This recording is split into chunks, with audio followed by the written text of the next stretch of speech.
Hello दोस्तों, नमस्कार। आप सभी का वेटनरी नॉलेज चैनल में आपका हार्दिक स्वागत है। आज अपन चर्चा करेंगे कि जो यूनिवर्सिटी द्वारा एक आज नोटिफिकेशन जारी किया गया जिसमें बताया गया जो एचटीपी फर्स्ट ईयर है, एचटीपी फर्स्ट ईयर जो भी चल रहा है 2024-25 सेशन वाला, जिसके एनरोलमेंट फॉर्म जिसे अपन बोलते हैं नामांकन जो फॉर्म है वो 10 तारीख से शुरू होंगे। तो उसके लिए क्या क्या आपके पास डॉक्यूमेंट चाहिए और क्या कितनी फीस शुल्क लगेगा और कब तक आप फॉर्म भर सकते हो, इससे संबंधित अपन आज चर्चा करेंगे। तो आप सबको बता देता हूँ, जो द्विवर्षीय पशुपालन डिप्लोमा फॉर्म है 2024-25 विद्यार्थियों का नामांकन हेतु सूचना, ठीक है, और जिसमें आपको क्या क्या चाहिए। तो यूनिवर्सिटी द्वारा जो विभिन्न संस्थाएं हैं, जो कॉलेज संस्थाएं चल रही है, उस पर जो है मेल भी डाला गया है, जिसमें कुछ जो भी आवश्यक सूचनाएं हैं वो पहुंचा गई है। तो सभी विद्यार्थियों को अपनी संस्था से अवगत करा दिया जाएगा इससे संबंधित। और भी अपन जानकारी के लिए अपन बात करें, सबसे पहले जो ये फार्म है जो कब से शुरू होंगे, तो ये फार्म आपके 10 तारीख यानी 10 जुलाई 2025 से लेकर के 24 जुलाई 2025 तक जो है राजवास वेबसाइट, जो राजवास की वेबसाइट दे रखी है, उस पर ऑनलाइन है जो नामांकन फार्म भरे जाएंगे, ठीक है। ये दोस्तों जो आप फार्म है वो 10 तारीख से लेकर के 24 तारीख तक, यानी आप 700 रुपये शुल्क लगेंगे, आपके 700 रुपये शुल्क लगेंगे। और अगर आप राजस्थान अजमेर बोर्ड से या राजस्थान के किसी भी बोर्ड से आपने अगर किसी भी बोर्ड से प्राप्त आपने अगर 12वीं की है तो आपका शुल्क 700 रुपये लगेगा। अगर लेकिन आपने किसी अन्य संस्था, जैसे अपन कह सकते हैं राजस्थान से बाहर से कहीं से अगर आपने 12वीं की है तो उसकी फीस आपको 1400 रुपये लगेगी, ठीक है। तो दूसरा आपको और जानकारी देता हूँ, ये जो विलम्ब शुल्क है, अगर आप यानी 24 तारीख के बाद में फॉर्म भरते हैं, यानी 24 जुलाई से आप फॉर्म नहीं भर पाते हैं, अगर 25 से लेकर के 3 अगस्त 2025 के बीच में आप फॉर्म भरते हो, तो प्रतिदिन के हिसाब से यानी 10 दिन के हिसाब से आपके प्रतिदिन 100 रुपये अलग शुल्क लगेगा। 700 रुपये फीस होगी, प्लस प्रतिदिन के हिसाब से 100 रुपये आपके शुल्क लगेगा, यानी लगभग 1000 रुपये ये लगेगा, यानी 1700 रुपये आपके फीस लगेगी। वही बात है, अगर आप यूनिवर्सिटी से अगर किसी अन्य बोर्ड से पास आउट है तो प्लस यानी 1400 प्लस आपके 1000 ये लगेंगे, ठीक है। 2400 रुपये के आसपास फॉर्म लगेगा। वही अगर आप अगर फॉर्म आप अगर बात करें, अगर आप 3 अगस्त तक नहीं भर पाते हो, अगर आप फॉर्म 4 अगस्त से लेकर के 8 अगस्त के बीच में फॉर्म भरते हो, ठीक है, 8 अगस्त के बीच में फॉर्म भरते हो, तो वही आपके नामांकन शुल्क 700 रुपये प्लस आपके विलम्ब शुल्क 1000 रुपये, 1000 रुपये तो ये लगेगा इसका 10 दिन का, और 200 रुपये प्रतिदिन 5 दिन के है जो प्रतिदिन लगेगा, ठीक है। तो 1000 रुपये उसके हो गए, तो कितने 2000, यानी 2000 रुपये ये हो गए, प्लस 700 रुपये ये हो गए, तो यानी 2700 रुपये के आसपास आपके फॉर्म फीस लगेगी। और अगर आप अजमेर बोर्ड या अपने राजस्थान कोई भी बोर्ड है उससे पास आउट हो तो 700 रुपये लगेगा। अगर किसी राजस्थान बोर्ड के अलावा कहीं अन्य जो है बोर्ड से पास हो, अगर आप कहीं केंद्रीय विश्वविद्यालय या कहीं से भी पास हो, 12वीं पास हो, तो आपके 1400 रुपये ये लगेंगे, ठीक है। यानी आप अपने कह सकते हैं 2000 प्लस 1400, यानी 3400 रुपये के आसपास आपकी फीस लगेगी। अगर आप अगर वही बात करें अपने, अगर 9 अगस्त से लेकर के 13 अगस्त, अगर अपन बात करें 9 अगस्त से लेकर के 13 अगस्त, अगर आप 8 अगस्त तक फॉर्म नहीं भर पाते हो, तो 9 अगस्त से 13 अगस्त के बीच में आपको अंतिम अवसर प्रदान किया जाएगा, जिसमें आपको 700 रुपये और 200 रुपये 2000 रुपये वो पेनल्टी शुल्क पहले की, और 1500 रुपये अंतिम, यानी अपन बात करें दो और इसके अंदर 2000 और 1500, ठीक है, प्लस 700, ठीक है, ये 3000 3500, अपन बात करें लगभग 4200 के आसपास आपके फीस लगेगी। एंड वहीं अगर आप अजमेर बोर्ड से नहीं हो, सॉरी राजस्थान बोर्ड से नहीं हो, किसी अन्य से हो, तो वही आपके 700 की जगह 1400 लगेंगे। तो दूसरा आपको बता देता हूँ, जो टोटल पूरी फीस है वो लगभग अभी है जो है फीस आपकी लगेगी 700 रुपये है फीस लगेगी। और आप किसी भी जो है ई मित्र या जहाँ से भी आप फॉर्म भरवाते हो उसका चार्ज जो लगेगा। ठीक है, अब अपन बात करते हैं फॉर्म कैसे कैसे भर सकते हैं। ठीक है, तो संस्था द्वारा जो भी बताया गया है कि आप जो भी फॉर्म है उसमें आप मोजिला जो है फायरफॉक्स है उसका प्रयोग करना है। यानी मोजिला है, आप गूगल क्रोम वगैरह उससे फॉर्म नहीं भरें, क्योंकि उसमें काफ़ी जो दिक्कतें वगैरह आती है, यानी उसमें पेमेंट की इशू हो सकता है, कभी कभी टेक्निकल प्रॉब्लम हो सकती है। तो आप जब भी फॉर्म भरें मोजिला फायरफॉक्स से ही भरें। ठीक है, और मोबाइल के माध्यम से आप कोई भी फॉर्म नहीं भरें। ठीक है, तो आप जितना हो सके आप अपने नज़दीकी जहाँ भी ई मित्र वगैरह है उनसे ही फॉर्म भी भरवाइए।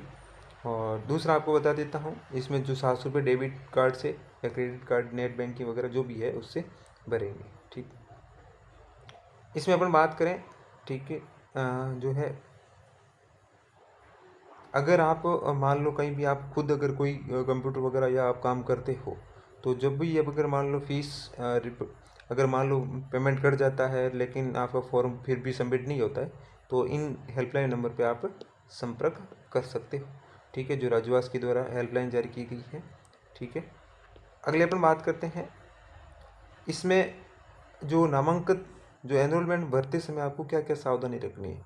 भरते समय आपको अपनी जो जनरल जानकारी जैसे ईमेल है, आधार संख्या है, मोबाइल नंबर है, बैंक अकाउंट डिटेल है, ब्लड ग्रुप आदि की जानकारी होनी चाहिए। ठीक है,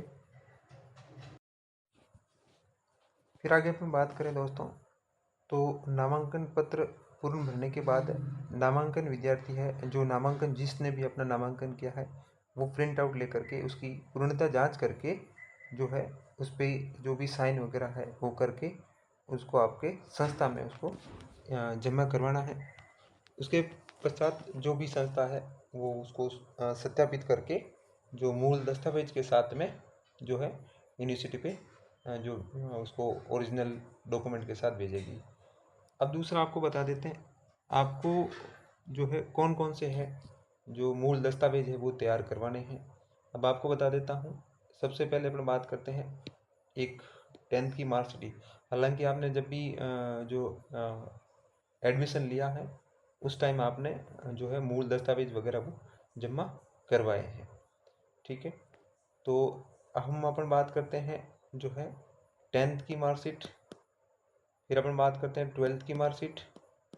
ठीक है, फिर उसके बाद में अपन बात करते हैं मूल निवास जो है मूल निवास प्रमाण पत्र, और इन सभी की जैसे 10th की मार्कशीट और एक फोटोकॉपी, 12th की मार्कशीट और उसकी फ़ोटोकॉपी, और मूल निवास उसकी ओरिजिनल और उसकी फ़ोटोकॉपी, और आधार कार्ड की फ़ोटोकॉपी आपको। और आप किसी भी कैटेगरी से अगर SC ST ST OBC वगैरह इनसे हो उनका जाति प्रमाण पत्र और उसकी एक फ़ोटोकॉपी। दूसरा आपको बता देता हूँ, OBC यानी आपका जो जाति प्रमाण पत्र है वो 1 वर्ष से ज़्यादा पुराना नहीं होना। यानी आपने अगर एडमिशन लिया उस टाइम आपने बनवा के दिया है तो उस टाइम से चल जाएगा, यानी 1 साल से ज़्यादा पुराना नहीं होना चाहिए। अगर आपका पुराना है तो वो भी आप नया बनवा लें और संस्था में जमा करवा दें। उसके बाद में एक आता है अंतराल प्रमाण पत्र। अंतराल का मतलब है जो है गैप। अगर आपने 12th से पहले कहीं अगर कहीं भी कहीं तैयारी वगैरह की है, यानी कहीं एडमिशन वगैरह नहीं लिया है, तो उसका अंतराल है, गैप है, वो 50 रुपये की स्टाम्प पे है वो आपको जमा करवाना। अगर आपने भी मान लो 24 में एडमिशन लिया है लेकिन उससे पहले आपने कहीं भी जो है एडमिशन नहीं लिया है, उससे पहले पास आउट हो, तो उसके लिए आपको एक अंतराल गैप का सर्टिफिकेट लगेगा। और फिर अपन बात करते हैं अंतिम पास परीक्षा बोर्ड विश्वविद्यालय का प्रयोजन का मतलब होता है माइग्रेशन। जो आपने जहाँ से भी अंतिम पास आउट किया है वहाँ से आपको माइग्रेशन का एक प्रमाण पत्र मिलेगा, वो भी संस्था में आपको जमा करवाना है। फिर एक है टीसी है जो अपन कह सकते ट्रांसफर सर्टिफिकेट जो भी है, स्थानांतरण जो है अपन कह सकते हैं प्रमाण पत्र है जो वो ओरिजिनल है उसकी जो है जमा करवाना संस्थान में कॉलेज में। या जहाँ से भी अगर आपने कॉलेज से लास्ट पास आउट हो तो कॉलेज की टीसी वगैरह होगा, या कॉलेज का माइग्रेशन होगा, टीसी नहीं है तो कॉलेज का माइग्रेशन आपको जमा करवाना होगा। एक आपको संस्था का जो है, जो अपन कह सकते हैं विश्वविद्यालय का, जो आपको संस्थान का एक हल्फनामा जिसे अपन बोल सकते हैं एफिडेविट है, वो जमा करवाना है कोर्ट से 50 रुपये के स्टाम्प पे। यानी आपको 2 स्टाम्प पे है जमा करवाना। एक तो आपको गैप का, अगर आपके गैप है तो, अगर गैप नहीं है तो आपको कॉलेज का शपथ पत्र, यानी जिसमें आपको शपथ करोगे कि मैंने भाई कई अन्य रेगुलर जो एडमिशन वगैरह नहीं ले रखा है, उस पर जो भी डिटेल दे रखी है वो आपको जो है भर के जो कोर्ट से स्टाम्प 50 रुपये की स्टाम्प पे आपको ये जमा करवाना है। ठीक है, और आगे अपन बात करते हैं कौन कौन से स्टाम्प है, वो भी मैं आपको बता देता हूँ अभी जो है। और कौन कौन से मूल दस्तावेज जैसे दे रखे आपके 10th आ गया, 12th है, ठीक है, मूल निवासी है, जाति प्रमाण पत्र है, ठीक है, और एक दूसरा आपका नामांकन जो फॉर्म है वो संस्था में जमा करवा दोगे, और फिर उसकी है ये सभी जो है संस्था के द्वारा है वो है भेजना। दूसरा एक जो बैंक है, आपके बैंक अकाउंट डिटेल वो भी आपको जमा करवानी है।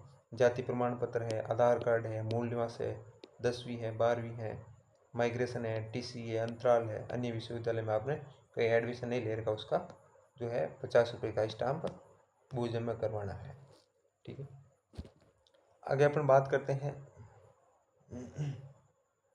जैसे ये है इस तरीके से कि आपके जो अन्य किसी पाठ्यक्रम में प्रवेश न लेने के बाबत में आपको ये जो है पूरा का पूरा इस तरीके से जो है कोर्ट से निकलवा के जमा जो है कॉलेज संस्था में जमा करवाना है। ठीक है, दूसरी अपन बात करते हैं गैप का, अंतराल का सर्टिफिकेट बात करते हैं।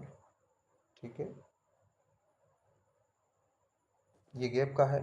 आपने अगर 12वीं जैसे 2024 में आपने एडमिशन लिया है 2024 में, तो अगर आप 2023 के पास आउट यानी 2000 जो भी आपका रिजल्ट आया है यानी लेटेस्ट 2024 का है, तो 23-24 में अगर पास आउट नहीं है, अगर आपने 12 2022 में की है, ठीक है, 20 21 22 23 में की, तो जो भी आपका गैप है वो गैप सर्टिफिकेट इसके साथ में आपको लिख के देना है कि मैंने ये काम किया या इस साल में ये किया है। ठीक है, मैंने एडमिशन लिया। अगर आपने कहीं दूसरी जगह कहीं अगर मान लो बीए बीएड या बीएससी कहीं या कुछ और भी कोर्स किया है, तो उसका आपको मार्कशीट वगैरह या जो माइग्रेशन वगैरह वो जमा करवाना है। ठीक है, दूसरा दोस्तों आपको बता देता हूँ, जब भी आप एनरोलमेंट फॉर्म भरें उस टाइम आप विशेष तौर से फार्म को अच्छी तरीके से चेक कर लेना है, क्योंकि अगर एनरोलमेंट में आप गलती करते हो तो आगे भी जो आपके मूल दस्तावेज है उनमें भी आपको कहीं ना कहीं करेक्शन देखने को मिल सकते हैं।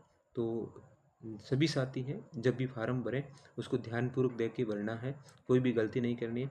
और दूसरा प्रयास रखें कि आप अपने मोबाइल में है वो ये फॉर्म नहीं भरें, क्योंकि कहीं ना कहीं आपके जो फॉर्म अटकने के या पैसे अटकने की चांसेस ज़्यादा रह सकते हैं। तो आप किसी भी अपने नज़दीकी मित्र पे या आप खुद जैसे कहीं काम करते हो, लैपटॉप वगैरह है या आपका पीसी वगैरह कंप्यूटर वगैरह है, तो उस पर फायरफॉक्स जो मोजिला है उसी का प्रयोग करके फॉर्म भरें। ठीक है, अगर और किसी प्रकार की इससे संबंधित कोई जानकारी चाहिए तो आप कमेंट बॉक्स में लिख दीजिए, हम आपको उससे संबंधित जानकारी से अवगत करा देंगे। और आगे भी आपको मैं जो है एक वीडियो डाल दूंगा कि जो है 10 से 11 तारीख के आसपास में फॉर्म को कैसे भरना है, क्या क्या डिटेल चाहिए उससे संबंधित। दूसरा भी मैं एक आपको इसमें वीडियो में भी अभी लिंक कर दूंगा कि कौन सी साइट पे कैसे जाके आपको फॉर्म सबमिट करना है। ठीक है, तो आइए जानते हैं अपन वहाँ पे। तो दोस्तों हम पहले अपन जो भी है अगर फॉर्म कहाँ से भरेंगे तो अपन पहले सर्च कर लेंगे, जो है साइट है राजूवास, कौन सी है, RAJUVAS, राजूवास साइट पे जाएंगे तो अपने पास जो है ये राजूवास की साइट खुलेगी। इस साइट पे अपन देखते हैं जैसे ही यहाँ पे अपने पास ये जो है सरफेस खुलेगा, ये खुलते ही जैसे यहाँ पे अपन देख सकते हैं जो भी नोटिफिकेशन है वेटनरी संबंधित है वो सूचना है वो यहाँ पे पहुँच जाती है। जैसे ये भी सूचना है पशुपालन संबंधित, तो ये नामांकन फार्म वगैरह इससे संबंधित आपको जानकारी दे रखी है।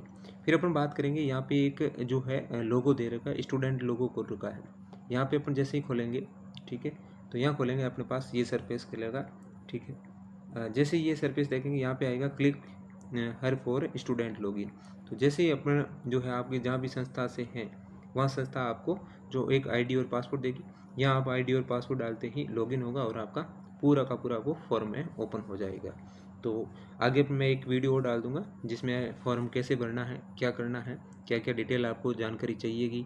तो मिलते हैं अपन 10 तारीख जो है, एक बार फॉर्म स्टार्ट होंगे तो 11 तारीख को आपको ये वीडियो डाल दूँगा इस पर कि आपको फॉर्म में क्या क्या है भरना है, कैसे भरना है। ठीक है, तो तब तक के लिए आप सभी का बहुत बहुत धन्यवाद। मिलते हैं हम फिर नए नेक्स्ट वीडियो के साथ। Okay, bye.